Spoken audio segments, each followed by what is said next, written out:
साथियों, बीजेपी सरकार की प्राथमिकता है देश के सामान्य नागरिक की, आपकी कमाई बढ़े लेकिन बचत भी बढ़े।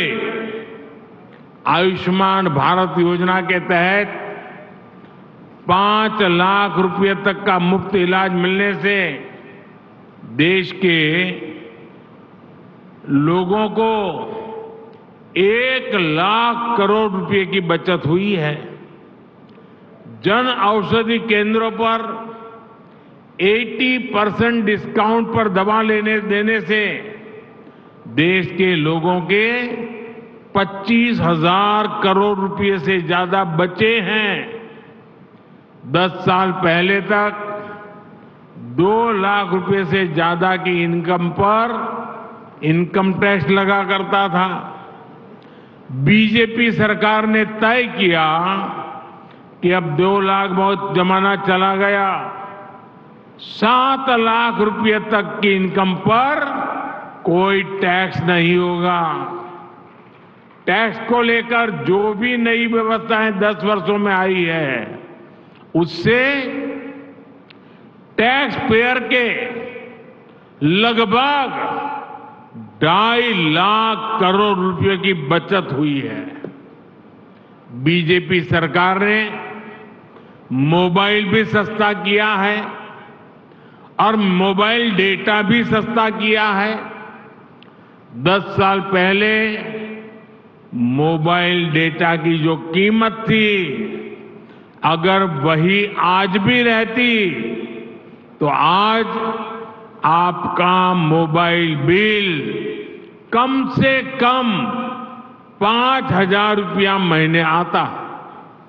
आज बीजेपी की सरकार की वजह से देश के लोगों को हर महीने मोबाइल बिल पर 4-4.5 हजार रुपया हर व्यक्ति का जो मोबाइल का उपयोग करता है 4-4.5 हजार रुपये की बचत हो रही है।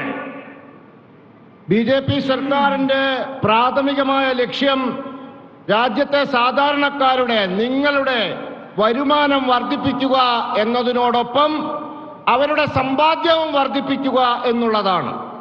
ആയുഷ്മാൻ ഭാരത് പദ്ധതിയിലൂടെ 5 ലക്ഷം രൂപ വരെയുള്ള ചികിത്സ സൗജന്യമായി ലഭിക്കുന്നതിലൂടെ രാജ്യത്തിലെ സാധാരണക്കാർക്ക് 1 ലക്ഷം കോടി രൂപയുടെ ലാഭമുണ്ടായിട്ടുണ്ട്.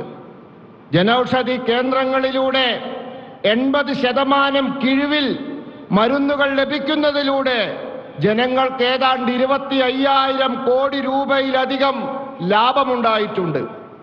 10 വർഷങ്ങൾക്ക് മുമ്പ് 2 ലക്ഷം രൂപയിലധികം വരുമാനമുള്ളവർ ആദായ നികുതി നൽകണമായിരുന്നു. ആ 2 ലക്ഷം രൂപയുടെ കാലം കഴിഞ്ഞു. ബിജെപി സർക്കാർ തീരുമാനിച്ചു 7 ലക്ഷം രൂപ വരെയുള്ള വരുമാനത്തിന് ആദായ നികുതി വേണ്ട എന്ന്. നികുതി വിഷയത്തിൽ കഴിഞ്ഞ 10 വർഷത്തിനുള്ളിലുണ്ടായ മാറ്റങ്ങൾ, പുതിയ തീരുമാനങ്ങൾ കൊണ്ട് രാജ്യത്തിലെ നികുതിദായകർക്ക് 2.5 ലക്ഷം കോടി രൂപയുടെ ലാഭമുണ്ടായിട്ടുണ്ട്. ബിജെപി സർക്കാർ മൊബൈൽ ഫോണിന്റെ വില കുറച്ചു. അതോടൊപ്പം മൊബൈൽ ഡാറ്റയുടെ വിലയും കുറച്ചു. 10 വർഷം മുമ്പുള്ള മൊബൈൽ ഡാറ്റയുടെ വിലയാണ് ഇന്നുണ്ടായിരുന്നെങ്കിൽ നിങ്ങളുടെ മൊബൈൽ ഡാറ്റയുടെ ബില്ല് ഒരു മാസം ഏറ്റവും ചുരുങ്ങിയത് 5,000 രൂപയാവുമായിരുന്നു. ഇന്ന് ബിജെപി സർക്കാർ കാരണം ഓരോ വ്യക്തിക്കും 4,000 മുതൽ 4,500 രൂപ വരെയുള്ള തുകയുടെ ലാഭം ഓരോ മാസവും മൊബൈൽ ബിൽ ഇനത്തിൽ ലഭിക്കുന്നുണ്ട്.